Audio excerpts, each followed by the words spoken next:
What's going on, guys? Andrew Pillock Hockey here, back again for another video, and I am in a makeshift studio thing right now because I'm at my grandparents' house, and I was just about to eat when I learned from producer guy Phil, Arcade Regiment, that Mitch Marner has signed a 6-year deal, and the AAV is just over 10.8 million. I believe it's 10.893 or something like that.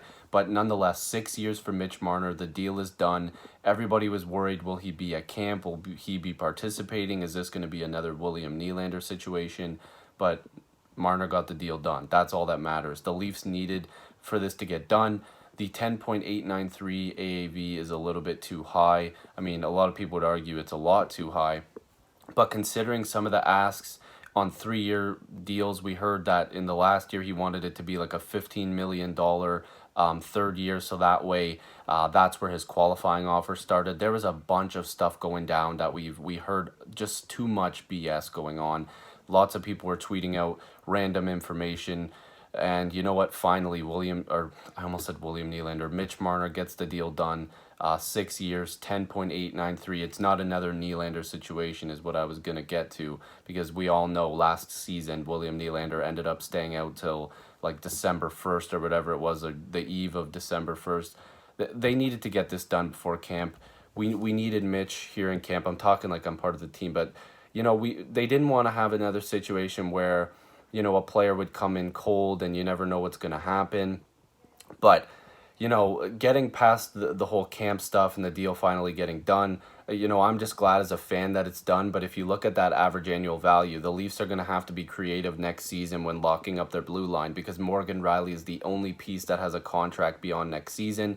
But now that this deal is done, it gives the Leafs some closure for this year.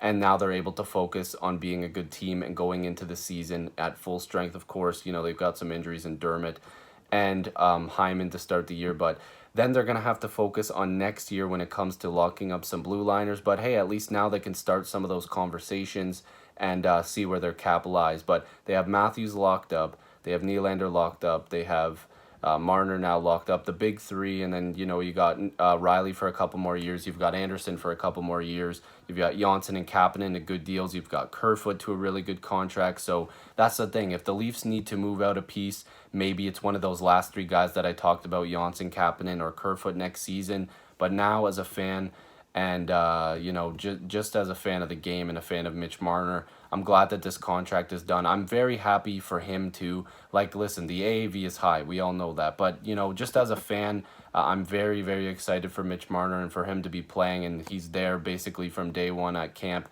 I know today was technically the first day, but for him to be there, and he's going to be there for the beginning of the season, preseason, everything, that's all that matters. So hopefully you guys enjoyed this quick update. Mitch Marner, 6-year deal.